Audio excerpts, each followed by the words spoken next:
Hello আমার প্রিয় বন্ধুরা, আজকে আমি নিয়ে আসলাম তোমাদের সামনে অন্যরকম একটা ভিডিও। তো আমি আজকে ছোট মাছের একটা রেসিপি তোমাদের সাথে শেয়ার করতে আসলাম।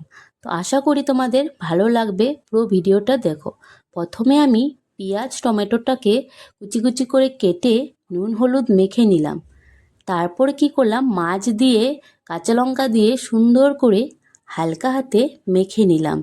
তো মেখে নেওয়ার পরে কিছুক্ষণ রেখে দিলাম। দেখো সুন্দর করে মেখে নিচ্ছি। তারপর তাতে আমি একটু সর্ষের তেল দিয়ে রেখে দিলাম।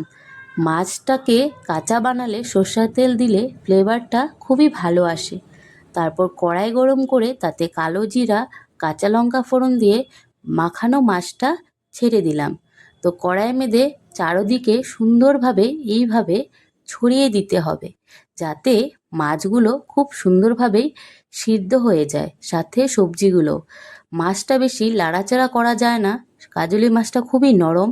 তো সেজন্য এইভাবে বানালে খুব টেস্ট হয় খেতে। সবজি দিয়ে বানালে ঝোল করলে মাছটার তেমন টেস্ট হয় না। তো আমি তো কাজলি মাছ আনলে এইভাবেই বানাই। তোমরা কিভাবে বানাও কমেন্টে অবশ্যই জানিও কিন্তু বন্ধুরা। আর আমার এই রেসিপিটা তোমাদের কাছে কেমন লাগলো কমেন্টে অবশ্যই জানিও বন্ধুরা।